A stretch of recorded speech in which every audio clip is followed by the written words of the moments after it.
Está começando mais um programa. Jesus Cristo é o mesmo ontem, hoje e eternamente. É com imensa satisfação que estou chegando ao 6º programa, com muita alegria, muita felicidade. E durante esses programas eu tenho aprendido muitas coisas eu tenho aprendido. É algo realmente que mexe com a gente. Eu gostaria de transmitir isso para quem está me ouvindo, para quem está vendo, porque este é o conteúdo, é o meu interesse, é que as pessoas aprendam algo. Não estou aqui para aparecer para ninguém, nem fazer algo para me promover, mas estou aqui para fazer algo para Jesus. E é para isso que eu estou aqui. E neste 6º programa, nós vamos falar sobre Cades Barneia, Israel em Cades Barneia. No último programa eu falei sobre Israel diante do Mar Vermelho. E hoje nós vamos avançar e vamos chegar em Cades Barneia. Cades Barneia, uma cidade que muitas pessoas chamam de o trono de julgamento, né? Cádiz quer dizer deidade. Agora Barneia não tem uma tradução exata, mas Cádiz quer dizer deidade. Então vamos abrir a nossa Bíblia no livro de Números, capítulo 13, para nós dar sequência ao nosso estudo. Estudo esse que tem me ajudado, que tenho aprendido muito, como eu já disse, e que eu acredito que eu faço do fundo do meu coração, e acredito que outras tantas pessoas também vão aprender muito, porque não é algo que eu estou fazendo para me promover, mas para promover Jesus Cristo. Então vamos abrir nossa Bíblia no livro de Números. Eu gostaria de ler aqui o versículo 1 de Números: a missão de reconhecimento de Canaã. Não é? E o Senhor disse a Moisés: envie algum dos homens em missão de reconhecimento à terra de Canaã, terra que deu os israelitas. Envie um líder de cada tribo dos antepassados. Assim Moisés os enviou do deserto de Porã, conforme a ordem do Senhor. Todos eles eram chefes dos israelitas. São estes os seus nomes. Até aqui, amém. Um momentinho de oração. Pai Celestial, nós sabemos, temos aprendido, que qualquer um pode ler a palavra do Senhor, mas somente o Senhor pode abrir a palavra e revelar para nós os mistérios que estão contidos nela. E esse é o meu desejo, Senhor, que o Senhor revele os mistérios da Tua palavra para nós. É a minha oração em nome do Senhor Jesus Cristo. Amém e amém. Então, como eu queria falar um pouco sobre a cidade de Cades Barneia, é uma cidade, como gostaria de ler para os irmãos aqui, mencionadas às vezes como os Cádiz ou Guedes. O sítio bíblico de Cades Barneia é um lugar importante para a história israelita. Miriam, irmã de Moisés, morreu ali, em Números 20. Por isso eu disse que Cades Barneia é, como nós temos aprendido do nosso profeta, que é um trono de julgamento de Deus. Ali em Cades Barneia morreu Miriam. Ali em Cades Barneia, Moisés feriu a rocha. E ali em Cades Barneia, Israel teve problemas. E eu gostaria de ler para os irmãos aqui no rodapé da minha Bíblia. Foi ali também em Cades Barneia que os espias também retornaram para ali depois de incursão pela terra prometida, ou seja, eles saíram para vigiar a terra e voltaram como que derrotados, alguns deles. Porque o que eles viram ali, eles viram gigantes naquela terra. Naquela terra eles viram um cacho de uvas que precisava de homens para carregar. Aquela terra era uma terra fértil, mas isso é o que acontece com muitos cristãos, que muitas vezes não estão preparados para as grandezas que Cristo os preparou. É por isso que muitas pessoas se escandalizam.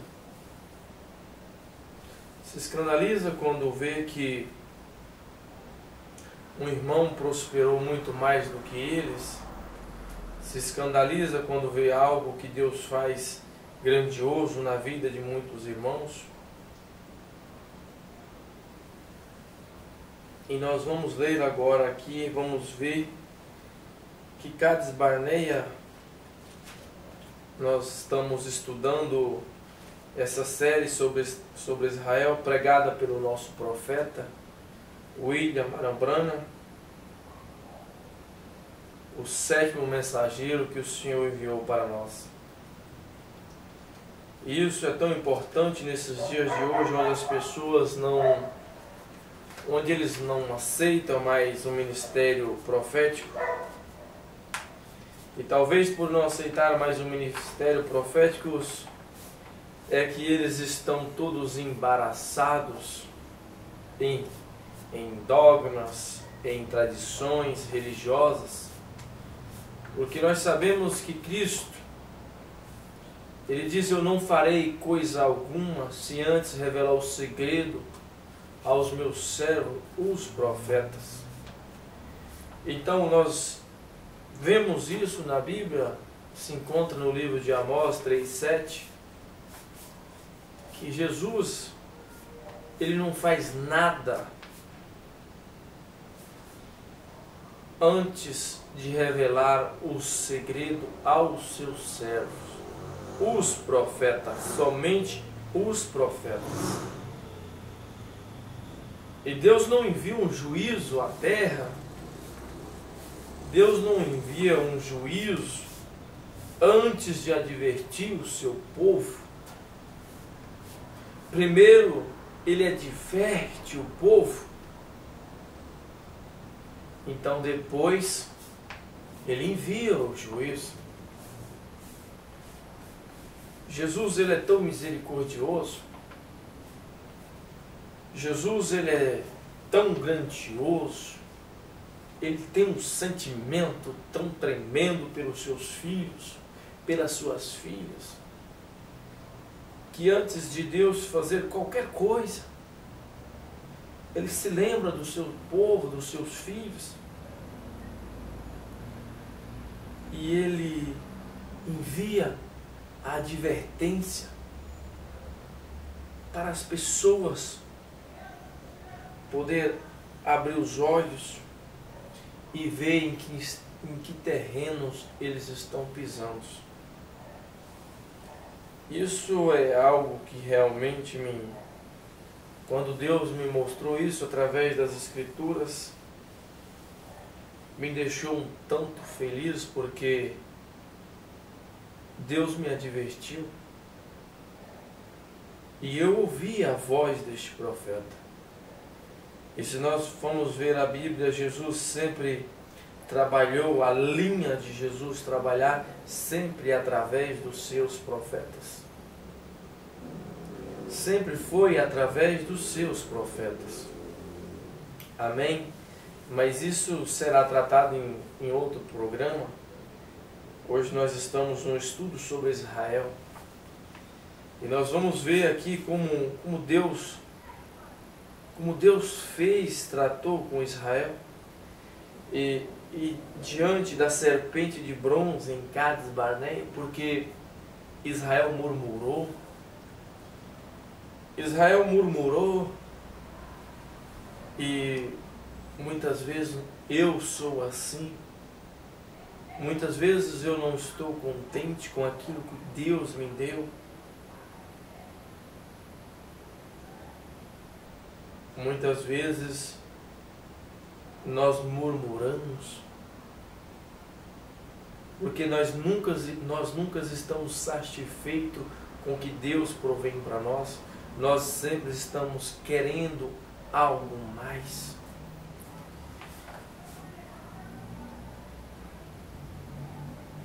E é isso que faz com que nós tropeçamos. E nós vamos ver que ali é um trono de julgamento. Deixa eu só ler para os irmãos aqui. E agora, nesta noite, nós o levaremos a Cades Barneia, o lugar de julgamento, diante do altar de bronze, ou da serpente de bronze, quero dizer. Veja, ajuntem-se agora, nós vamos atravessar. Nós vemos que no programa passado eu disse que Israel atravessou o mar, e que eu atravessei junto, você atravessou junto, nós atravessamos o mar. Nós saímos do outro lado vencedores, caminhamos pelo deserto. Cristo nos moldou no deserto. E no deserto foi que Cristo formou o nosso caráter. Porque Cristo forma o nosso caráter nas provas, nas lutas, nas dificuldades. E então Israel chega agora em Cades Barneia. E em Cades Barneia nós vemos que é um lugar de julgamento. Eu queria só abrir um parênteses aqui agora, para mostrar para os irmãos como Deus trabalha, como Deus molda as coisas. Nós vemos que Jesus falou que Abraão, ele teve 11 filhos.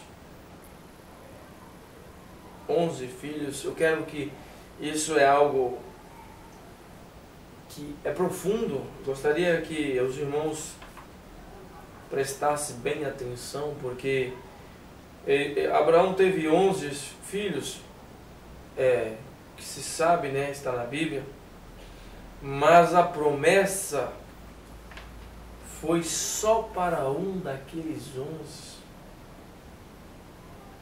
A promessa era através de um. É por isso que Jesus fala que nem por ser todos filhos de Abraão, chamaria-se filhos de Abraão.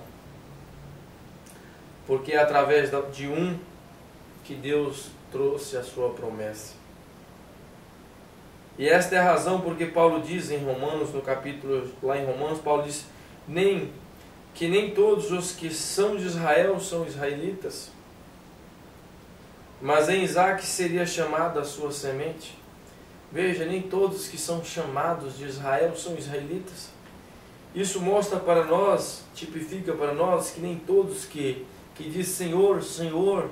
A Bíblia diz, eu creio que é em São Mateus, a Bíblia fala que naquele grande dia, aqueles grandes homens vinham e falavam, Senhor, Senhor, mas em Teu nome nós profetizamos, em Teu nome nós curamos, em Teu nome nós fazemos prodígios e maravilhas.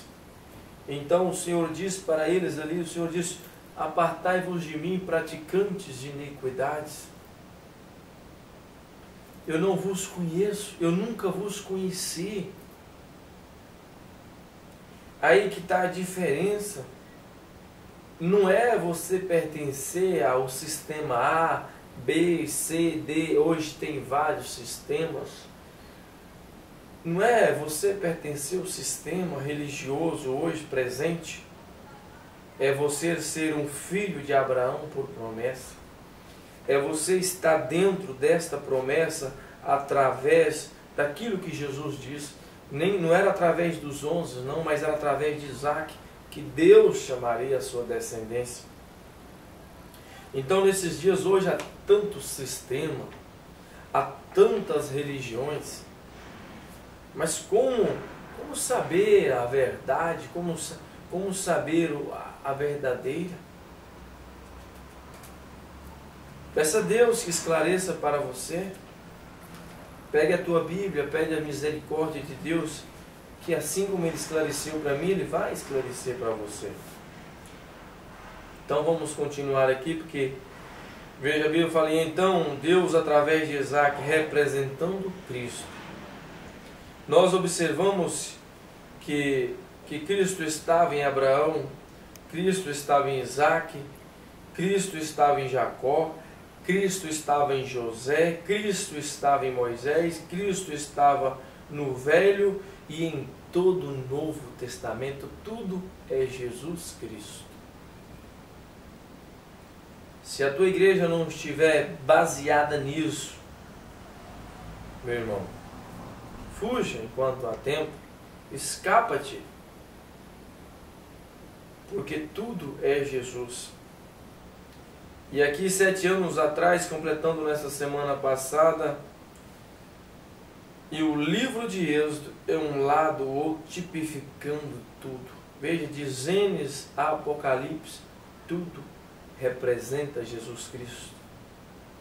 Se você leu a sua Bíblia e você não conseguiu ver Jesus em cada letra, em cada parágrafo, em cada título, então volte e leia novamente. Leia novamente. Então o irmão Brana continua dizendo aqui, ele fala assim: até mesmo as águas da separação, a novilha vermelha não poderia ser uma novilha castanha, tinha que ser vermelha. Deus, ele é exigente com as coisas, ele é exigente com a palavra. Então se nós estamos tentando simplesmente enganar Jesus, nós estamos enganando a nós mesmos. Nós precisamos avançar. E nós precisamos alcançar esta eternidade. Nós precisamos alcançar essa eternidade através de Jesus Cristo. Amém? E como o nosso tempo é pequeno, nós vamos adiantar e ver que como Deus trabalhou quando Israel estava ali no deserto, quando eles chegaram em Cades Barneia, quando eles falharam, quando eles murmuraram contra Deus, sabe? E Deus, mesmo quando nós falhamos, mesmo quando nós caímos, Deus sempre, Ele tem uma porta ali ao nosso lado, um caminho de escape para nós poder entrar ali, porque essa é a misericórdia de Deus, sempre essa longanimidade que Jesus usa. Veja, e nós temos que entrar em evidência, nós temos que caminhar. Veja, e o mar vermelho do sangue de Jesus Cristo afogou todo o nosso velho, os costumes, os nossos cigarros, o nosso fumo, as nossas imundícias, o fumo. Deus afogou todos eles ali no mar vermelho, com aqueles feitores lá atrás boiando no mar.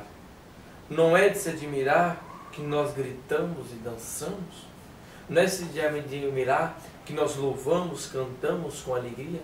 Porque Deus afundou todos os nossos costumes, todas as nossas tradições, todas as nossas heranças ali no mar, junto com os nossos inimigos, e nós saímos vencedores.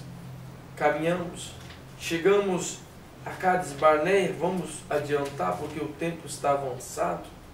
Há tantas coisas para se falar e às vezes até eu me perco porque é tão maravilhoso. Veja, então nós chegamos aqui onde Israel começou. Veja, olha aqui, eles estavam murmurando, reclamando. O suprimento de água foi cortado. Deus tinha cortado o suprimento de água. Então veja, foi aqui que eles fizeram com que, onde Moisés feriu a rocha, quando Deus disse para ele falar a rocha, ele feriu a rocha. Então nós vamos adiantar um pouco mais à frente, e deixe-me tomar aquela pequena coisa ali antes do culto de amanhã à noite, a serpente de bronze, com uma rocha ferida na noite passada. Como nós finalizamos na rocha ferida, a serpente de bronze era Jesus Cristo. Você pergunta, a serpente? A serpente representa o pecado já julgado. Aquela serpente estava ali representando o pecado julgado. E agora eu quero que você note algo aqui profundo. E Deus julgou a serpente no jardim do Éden. No capítulo 3 de Gênesis, no versículo 14, você pode pegar a sua Bíblia e acompanhar. Deus já passou a serpente pelo julgamento. Ou ela era tão bonita e caminhava ereto, leia a sua Bíblia, ela caminhava ereto. Ela era a mais sutil de todas as bestas do campo. Mas Deus a julgou e a colocou para arrastar sobre o seu ventre pelo resto da sua vida, sobre a sua barriga. Então, Deus já julgou a serpente. E Cristo foi os nossos pecados. Veja, Cristo foi nossos pecados julgado. O meu, o seu pecado julgado ali já. Amém? Você vê isso? Lindo. Meu pecado, o seu pecado, com justiça. Com a justiça nós deveríamos ir para o inferno e sermos punidos pelos nossos pecados. Mas Cristo tomou o nosso lugar. Cristo tomou o meu lugar. A serpente é por isso que ela representou Cristo. Bronze, a serpente feita de bronze, ela significou o julgamento divino.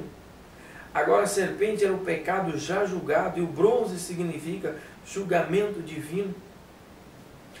Como o altar de bronze, o altar era feito de bronze, que queimava os corpos do sacrifício. Lá no capítulo 17 de Êxodo, você vai encontrar isso.